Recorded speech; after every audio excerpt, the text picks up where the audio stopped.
Hello friends, कैसे हो आप सब। आई होप आप अच्छे होंगे। आज हम साइको के कुछ इम्पोर्टेंट क्वेश्चंस डिस्कस करेंगे जो पिछले एग्जाम्स में आए हुए हैं। फर्स्ट क्वेश्चन, व्यक्तिगत विभिन्नता का सम्मान करते वक्त एक शिक्षक से क्या आशा नहीं की जा सकती। फर्स्ट, योग्यतानुसार समूह में विभक्त करना, पाठ्यचर्या को समायोजित करना, बच्चों को स्वाध्याय के लिए छोड़ देना, शिक्षण विधियों को समायोजित करना। आंसर, बच्चों को स्वाध्याय के लिए छोड़ देना। व्यक्तिगत विभिन्नता होता क्या है? व्यक्तिगत विभिन्नता के अंतर्गत कोई भी दो बालक हैं वो समान नहीं होते। उनमें रंग, रूप, आकार, रुचि, जो बच्चों की बुद्धि है उनमें डिफरेंस पाया जाता है, व्यक्तिगत विभिन्नता पाई जाती है। अतः शिक्षक बच्चों को उनकी योग्यता के अनुसार समूह विभाजित कर सकता है, पाठ्यचर्या को समायोजित कर सकता है, शिक्षण विधियों को समायोजित कर सकता है, लेकिन बच्चों को स्वाध्याय के लिए नहीं छोड़ना चाहिए। बच्चों को स्वाध्याय के लिए भी व्यक्तिगत विभिन्नता का ध्यान रखना चाहिए शिक्षक को। यदि पूनम की कालानुक्रमिक उम्र और मानसिक उम्र 9 साल है तो उसकी बुद्धि लब्धि का वर्ग हो सकता है।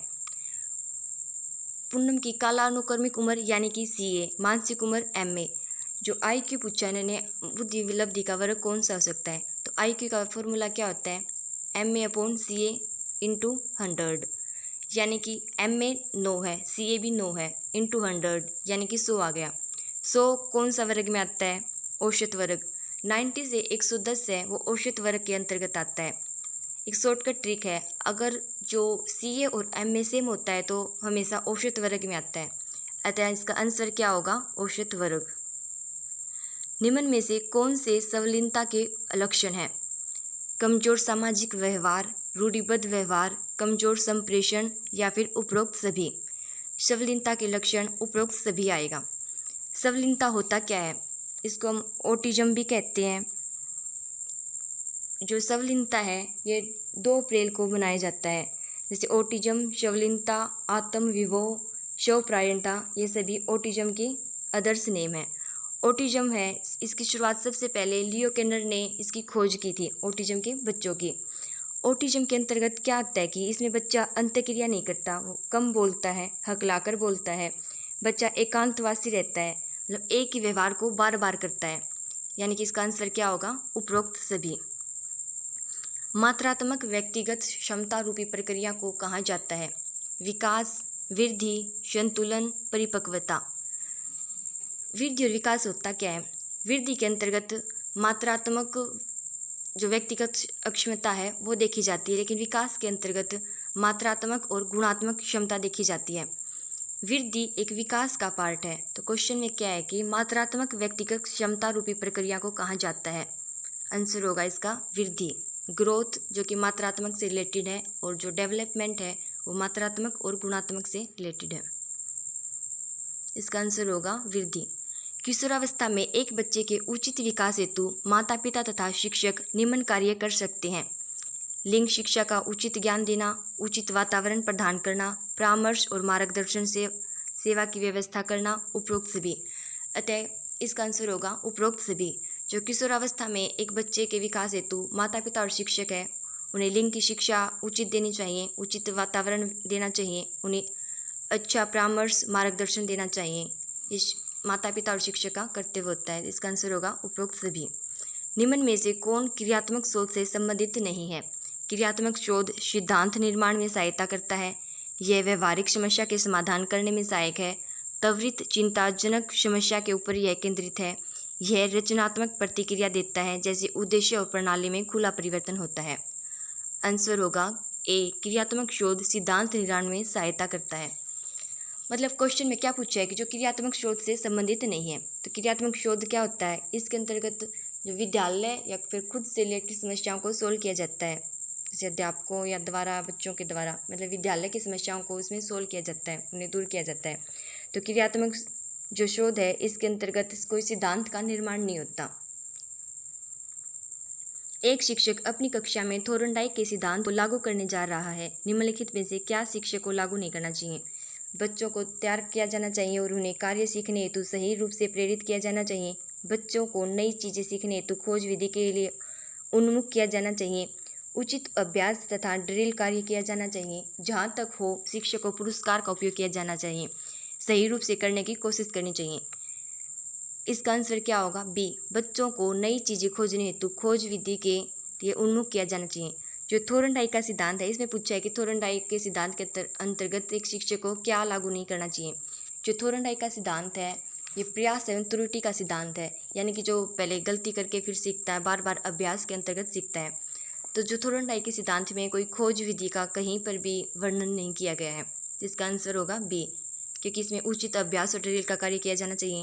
ये थोरनडाइक के सिद्धांत में है। इसमें पुरस्कार का उपयोग किया जाना चाहिए, जो थोरनडाइक के सिद्धांत के अंतर्गत है। प्रभाव का नियम के इसमें पुरस्कार का उपयोग किया गया है। बच्चों को तैयार किया जाना चाहिए, उन्हें कार्य सीखने हेतु सही रूप से प्रेरित किया जाना चाहिए। थोरनडाइक के सिद्धांत में थोरनडाइक ने 3 नियम दिए थे: प्रभाव का नियम, अभ्यास का नियम, तत्परता का नियम। तो थोरनडाइक के सिद्धांत में खोज विधि का कहीं पर भी प्रयोग नहीं किया गया है। इसका आंसर होगा बी।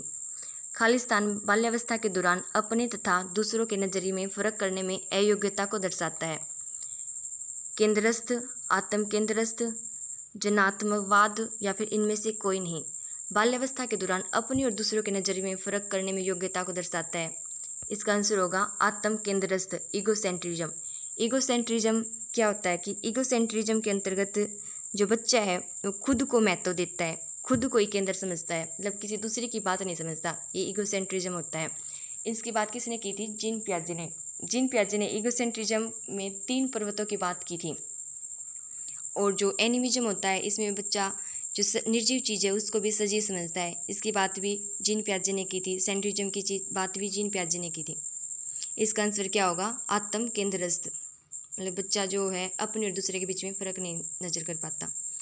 जब कोई बारंबार अपनी कमजोरी से निकलने में असफल होता है और कुछ प्रवीणता हासिल करता है या फिर साधारणतः अधीनता या उत्कर्ष के ज़्यादा बल देने लगता है, ऊपरी लिखित तथ्य को किसने हीन भावना कहा है?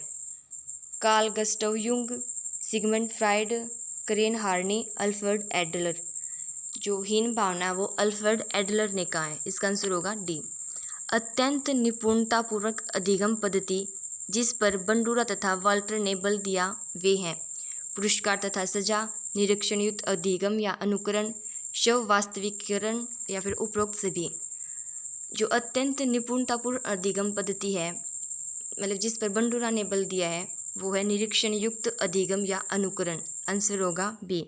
जो अल्बर्ट बंडूरा है, इन्होंने अनुकरण प्रेक्षण पर बल दिया है। इन्होंने प्रतिरूप का सिद्धांत दिया है, प्रत्यक्ष अधिगम सिद्धांत बोलो या फिर अवलोकन का सिद्धांत, ये सभी जो अल्बर्ट बंडूरा है इसी के सिद्धांत के नाम है। इन्होंने एक छोटे से बच्चे अल्बर्ट पर प्रयोग किया था। अल्बर्ट बंडूरा है, इन्होंने अवलोकन, अनुकरण या फिर जो अंतःक्रिया है इस पर बल दिया है। सामाजिक अधिगम का सिद्धांत भी बोलते हैं इनको। निम्न में से किस तकनीक के अंतर्गत एक बच्चा किसी चीज़ को हासिल करता है जिसे बाद में वो अपने इच्छुक चीज़ें, कार्य या लाभ में बदल सकता है? टोकन इकोनॉमी या फिर गठन करना या फिर विलोपन या फिर अप्रकट संवेदीकरण।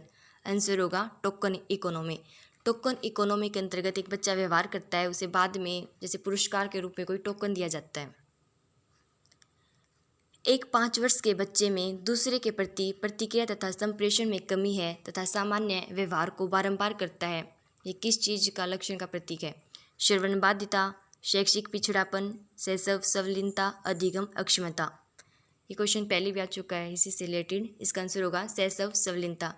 शैशव संलिनता यानी कि ओटिज्म।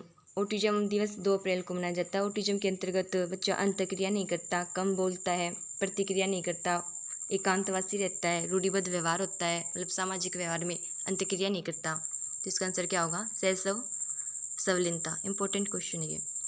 किशोरावस्था की ऐसी आदत जिसमें खुद को भूखे रखने की प्रवृत्ति होती है, यह ज़्यादा बालिकाओं में पाई जाती है। ऐसी अवस्था को कहा जाता है?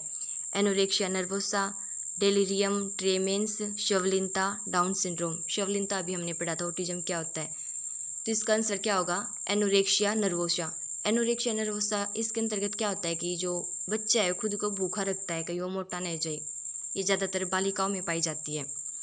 और डाउन सिंड्रोम क्या होता है? इसके अंतर्गत मतलब डाउन सिंड्रोम है यानी कि एक सिंड्रोम फालतू होगा, तो 46 सिंड्रोम होते हैं, मतलब गुणसूत्र पाए जाते हैं। और डाउन सिंड्रोम इसको मंगोलिज्म भी बोलते हैं। ये शायद 2019 में स्टेट में भी क्वेश्चन आया हुआ है, डाउन सिंड्रोम होता क्या है। तो जो एनोरेक्सिया नर्वोसा है इसके अंतर्गत बच्चा है खुद को भूखे रखता है। इसका आंसर होगा ए। निम्न में से कौन सा शब्द दूरदर्शिता के लिए दिया गया है? Optic atrophy, astigmatism, hyperopia, refraction. जो इस क्वेश्चन में एक बोनस दिया गया था, इसका आंसर कोई नहीं है। जो इसका कुछ बच्चों ने इसका आंसर हाइप्रोपिया लगा दिया, लेकिन इसमें पूछा गया है कि दूरदर्शिता के लिए कौन सा शब्द है, लेकिन जो हाइप्रोपिया है ये दूरदृष्टि दोष से रिलेटेड है। इस क्वेश्चन का बोनस दिया गया था। आई होप आपके क्वेश्चन अच्छे लगे हों। Thank you. चैनल को लाइक एंड सब्सक्राइब करें।